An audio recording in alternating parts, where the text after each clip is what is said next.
네, 안녕하세요. 오토플레이입니다. 저는 지금 볼보 S9T B5 모델을 타고 있습니다. 사실 이 차는 소개해드린 적이 꽤 있어요. 여러 차례 시승을 통해서 전달을 해드린 바 있었는데, 오늘은 연비에 좀 더 집중을 해서 차를 느껴보고자 합니다. 제가 지금 타고 있는 차는 S9T B5 22년형 모델이에요.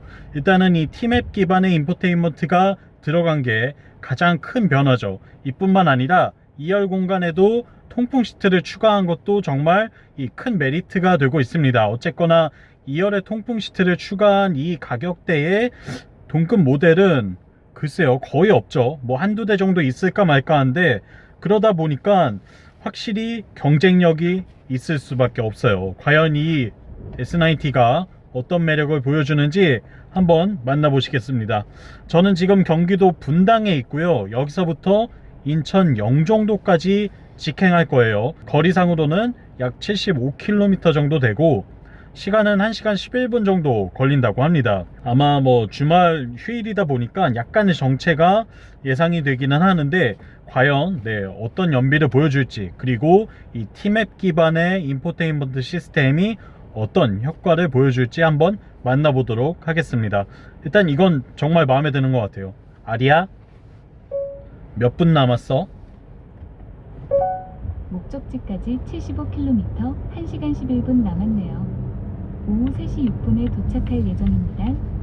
굉장히 똑똑하죠. 이렇게 다양한 기능들을 음성 명령으로 직접 통제하고 확인할 수 있다는 게 이 새로워진 볼보의 인포테인먼트 시스템의 가장 큰 특징이자 장점이라고 할 수 있겠습니다. 이 밖에도 다양한 통제를 할 수가 있는데요. 일단은 아리야, 에어컨 좀 더 세게 틀어줄래?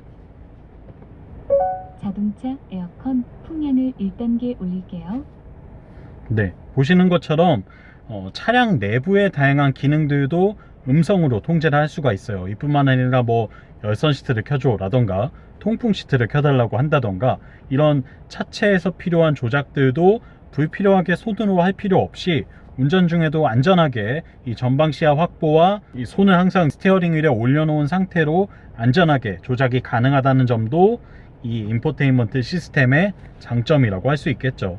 그리고 뿐만 아니라 일단은 T맵 기반의 인포를 쓰고 있어요. 다시 좀 풍량을 낮출게요. T맵 기반의 인포테인먼트 시스템을 쓰고 있다 보니까 실시간으로 길 안내 가능하죠. 그리고 가장 빠른 길을 쉽게 받을 수도 있고, 이뿐만 아니라 안드로이드 오토나 애플 카플레이를 불편하게 연결할 필요도 없어요. 굳이 휴대폰과 연결하지 않아도 이미 차 자체가 이 커넥티드 서비스가 제공이 되고 있기 때문에 내 휴대폰을 연결하지 않아도 이렇게 통신을 할 수 있다는 장점이 있죠. 여기에 플로우 기능을 이용해서 음악 감상도 이렇게 할 수가 있고요. 지금 저작권 문제 때문에 들려드릴 순 없지만, 보시는 것처럼 앨범 아트로 이렇게 예쁘게 나오고, 실시간 차트들도 아주 쉽게 확인들이 가능합니다. 이런 점들도 굉장히 이 첨단의 차를 타고 있는 또 하나의 큰 장점이 되죠. 그럼 지금부터 이 차의 연비가 어느 정도 나온지 한번 제대로 테스트하기 위해서 트릭 컴퓨터를 리셋을 해 놓겠습니다. 트립을 리셋을 마쳤고요. 여기서부터 약 74km 정도 주행하면서 연비가 어떻게 변하는지, 과연 이 B5 마일드 하이브리드 파워트레인을 쓰고 있는 볼보 S90은 어떤 연비를 보여주는지 직접 한번 확인해 보시죠. 지금 주행한 지 한 15km 정도 지났고요. 잠깐의 정체 구간이 좀 있어서 저속으로 서행 운전을 했습니다. 그리고 톨게이트를 한번 지났어요. 현재는 하이패스가 달려있지 않기 때문에 요금소에서 정차를 한 뒤에 요금을 납부해야 돼서 그렇게 정차하는 것도 약간의 로스가 될 수는 있겠네요. 지금까지 기록하고 있는 평균 연비는 그럼에도 불구하고 리터당 15.3km를 보여주고 있습니다. 확실히 가다 서다를 반복하더라도 일단 기본적으로 이 48V 마일드 하이브리드 시스템이 출력을 보조해주고, 그리고 이 스탑앤고 시스템도 좀 더 쉽게 시동을 걸 수 있도록 도와주고 있기 때문에, 이런 면에서 확실하게 연료를 좀 절감할 수 있는 그런 모습들을 보여주고 있네요. 주행한 지는 17분이 지났다고 나옵니다.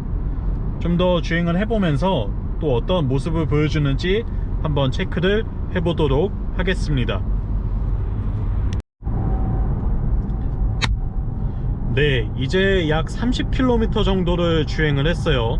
지금까지 이 교통 상황은 여전히 차가 좀 많아서 가다 서다를 반복하면서 정체가 풀렸다가 또다시 서행을 하다가 이렇게 계속 뒤섞여 있는 교통 상황을 보여주고 있습니다. 오히려 뭐 차가 있는 일반적인 상황에서 테스트를 하는 느낌이라서 좀 더 정확한 실연비를 보여드릴 수 있을 것 같아요.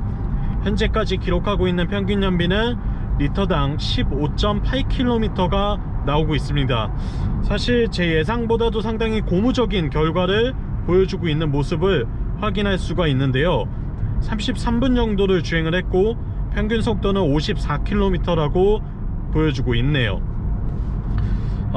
이 차가 물론 마일드 하이브리드이긴 하지만 기본적으로 이 마일드 하이브리드는 우리가 알고 있는 온전한 하이브리드보다는 좀 더 약한 순한 맛 버전이에요. 그러니까 도대체 마일드 하이브리드가 뭐야, MHEV가 뭔데? 라고 궁금해 하시는 분들을 위해서 설명을 해드리면, 자동차는 이 기름으로 엔진을 굴리긴 하지만 이 전기 계통 여러가지 전장류는 배터리를 이용해서 동작을 시킵니다. 그리고 그 배터리는 엔진에 발전기를 붙여서 발전기가 배터리를 충전하는 방식이죠.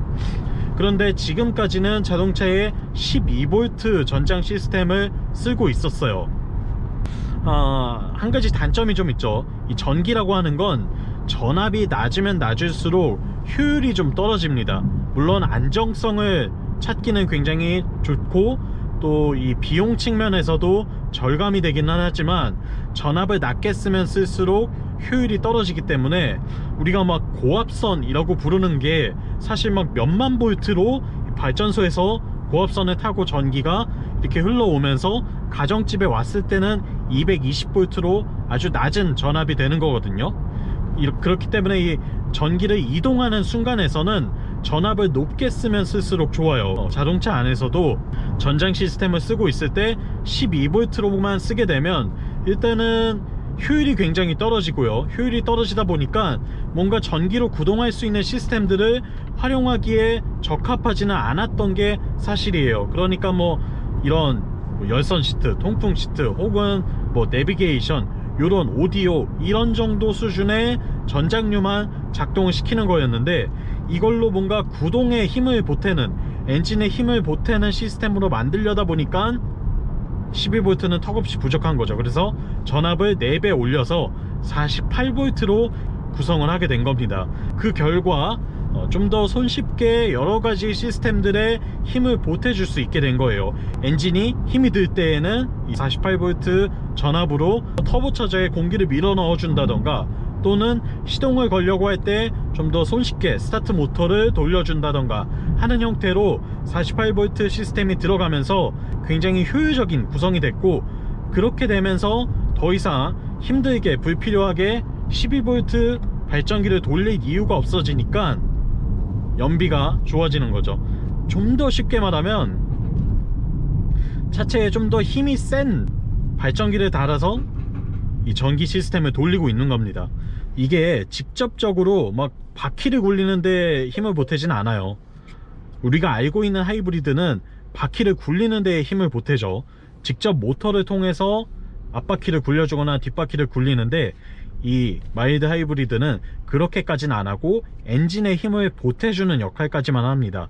그러니까 엔진이 좀 더 효율적인, 연비가 좋은 결과물을 낼 수 있도록 서포트 역할만 해주는 거죠. 이 시스템이 어떻게 좀 더 비중을 차지하냐에 따라서 그냥 일반 하이브리드가 될 수도 있고 플러그인 하이브리드가 될 수도 있고요. 그 다음은 전기차, 완전한 배터리 일렉트릭 비클이 될 수도 있는 거예요. 그러니까 우리가 누리고 있는 차 중에 크게 5가지가 있는 셈입니다. 완전한 전기차, 플러그인 하이브리드, 그냥 하이브리드, 마일드 하이브리드, 그리고 아무것도 없는 내연기관. 네, 이렇게 마일드 하이브리드 시스템을 적용한 볼보 S90 B5 모델 좀 더 시승을 계속 진행을 하면서 연비가 어느 수준까지 기록하게 되는지 체크해 보도록 하겠습니다. 네, 이제 목적지까지 약 20km 정도 남았습니다. 지금까지 주행은 54분 정도를 했고요. 현재 기록하고 있는 평균 연비는 리터당 15.8km가 나오고 있어요. 사실 제가 예상한 것보다 연비가 너무 잘 나와서 좀 당황스러울 정도입니다. 일단 날씨도 덥고요. 그래서 에어컨도 켰고 가다서다 정체도 많았고, 그리고 그렇게 막 에코 드라이빙을 딱히 하지도 않았어요. 뭐 달려야 할 때는 충분히 좀 속도를 내면서 제한 속도 안에서 법규 내에서는 편안하게 차를 몰고 다니고 있는데, 그런데도 불구하고 연비가 상당히 잘 나오는 것 같습니다. 이게 네, 마일드 하이브리드가 맞나 싶을 정도로 그냥 하이브리드이거나 혹은 디젤 차에서 기대해 볼 수 있을 만한 그런 수준의 연비를 보여주고 있어요. 여기에 지금 파일럿 어시스트 기능을 이용해서 사실 뭐 스티어링 휠에 손만 대고 있다 뿐이지 운전 자체도 직접 거의 하지 않고 있거든요. 상당히 편안하게 주행을 이어나가고 있고, 여기에 현재는 인천대교를 건너고 있어요. 그래서 바람도 굉장히 많이 불고, 어쨌거나 이 주행을 하는 데 있어서는 그다지 좋지 않은 여건들이 겹쳐 있는데도 불구하고 연비가 아주 잘 나오고 있습니다. 굉장히 의외의 모습을 보여주고 있어요. 앞으로 한 20km 정도를 더 주행을 하게 될 건데, 과연 거기까지 도착할 때에도 연비가 계속 좋은 결과를 보여주는지 잠시 후에 한번 확인해 보시겠습니다. 일단 주행하는 거 자체는 정말 뭐 편안하고 아주 좋습니다. 넓고 쾌적하고요. 안전의 대명사답게 이런 주행보조 시스템이라던가 여러가지 장치들이 다 어우러지면서 운전을 아주 편안하게 할 수 있도록 도와주는 S90의 이 매력을 느껴보고 있네요. 네, 남은 거리를 모두 다 달려서 거의 목적지에 도착을 했는데요. 지금까지 기록하고 있는 평균 연비는 리터당 15.8km입니다. 굉장히 잘 나온 거죠. 대형 세단이고 가솔린 터보 엔진에 달고 있어요. 네, 그리고 날씨도 더워서 에어컨도 작동을 시켰고 교통 정체도 꽤나 있었는데, 보시는 것처럼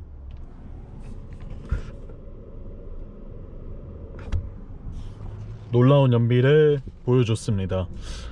연비가 상당히 잘 나오는 것 같아요. 아무래도 이 전장 시스템을 48V로 개선을 하면서 전반적으로 파워트레인의 효율이 전보다 훨씬 더 올라갔다는 생각이 들고, 플러그인 하이브리드나 전기차가 아직까지 좀 부담되고 망설여지신다면 볼보는 이 B5, B6 파워트레인을 누리는 것만으로도 충분히 좋은 효율을 기록할 수 있을 것으로 보입니다. 그리고 주행 자체도 굉장히 편안했고요. 승차감도 뭐 상당히 좋고 공간도 넓고 편의 장비도 충분합니다. 지금까지 볼보 S90의 B5 연비를 테스트 해봤고요. 저는 오토플레이였습니다. 영상 유익하셨다면 구독과 좋아요로 응원도 많이 부탁드리고요. 궁금하신 점 있다면 댓글로 남겨주세요. 제가 아는 선에서 답변 드리도록 하겠습니다. 다음 시간에 또 만나요. 안녕.